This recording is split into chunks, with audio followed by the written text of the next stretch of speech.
Welcome back, brothers and sisters. I'm Braden. This is Langley Outdoors Academy, and thank you for stopping by.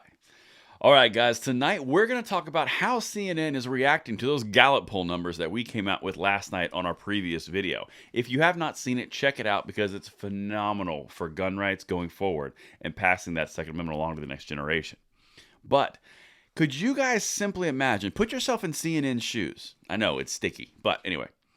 Put yourself in CNN's shoes and imagine what it's like to lie to people and mislead and gaslight as your main occupation. Have no one buy it. In fact, it go the complete opposite direction. That has got to be terrible. And that's what we're going to talk about tonight because CNN has looked at these poll numbers. And did you guys know, according to CNN and the Gun Violence Archive, there have been 638 mass shootings this year? Think about that.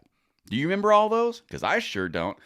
Let's talk about that. Let's dive in. The article is linked in the description box, and this is a really good example of how CNN takes a direct slap in the face of their narrative and tries to change it to their liking. Check this out. I want to hear from you guys because this stuff, we got to call it out because it's important.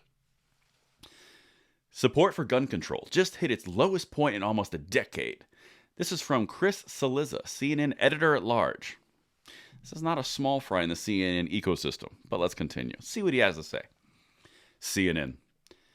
In the wake of the 2018 situation in Florida, a new generation of teen activists emerged who insisted that the old boom and bust cycle of gun control politics in this country was no more. If I said it like that and it rang a bell, that's because that's what David Hogg said in his little speech afterwards. No more. You guys can look that up if you want to really have a vomit fest. But anyway, let's continue. Gone would be the public's short attention span on the need for more restrictions on gun sales and gun ownership. And in its place would be a sustained campaign to keep the issues of guns and the mass shootings committed with them front and center in the public's mind. That's normal. Almost 4 years on from Parkland, however, a familiar cycle has asserted itself, and this is where they start to go back. And they're blaming this on a boom and bust cycle. First of all, it's very weird to talk about tragedy and gun control in a boom and bust cycle as an economic system. But I digress. Let's keep going because CNN lives in the weird. But check out what Chris has to say about this. Just 52% of Americans polled now say that the laws covering the sales of firearms should be stricter than they currently are, the lowest number that Gallup has measured on the question since 2014. And this is where they go on the offense. Check this out, because it's CNN. That marks a remarkable erosion on the question from just 3 years ago, as the country was still reeling from the 17 people situation. At that point, 2/3 of respondents favored more strict gun laws. Now, before I'm going to pause, and I'm going to go back to the next two little points here. Does it seem like this person is talking about saving lives? Does it seem like they're talking about doing better things for our nation? Or does it seem like they're decrying the fact that there's a boom and bust cycle that they perceive around gun control energy? Just put that in perspective. Because these people aren't saying anything about the narrative that they previously established and it comes and goes, rather. They're decrying the fact that they don't have the power they're seeking. And that's where it gets really twisted.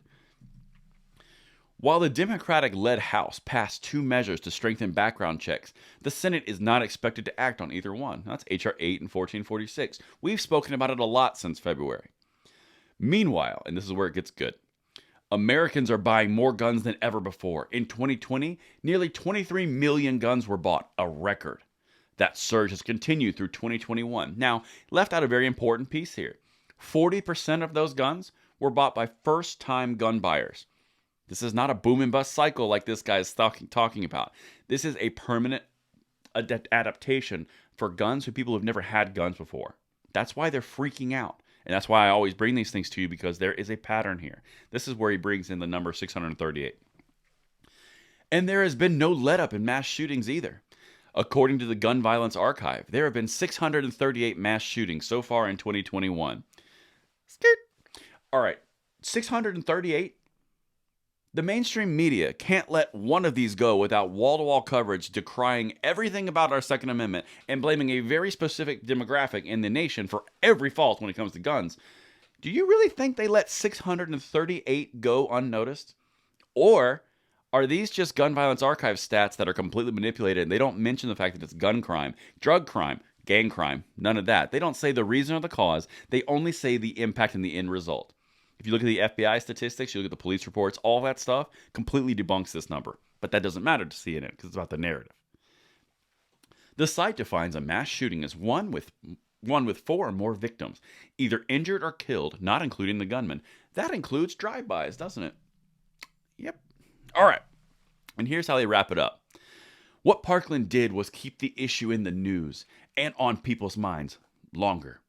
But these latest numbers from Gallup suggest the issue has now begun to recede again, and that's where he misses it.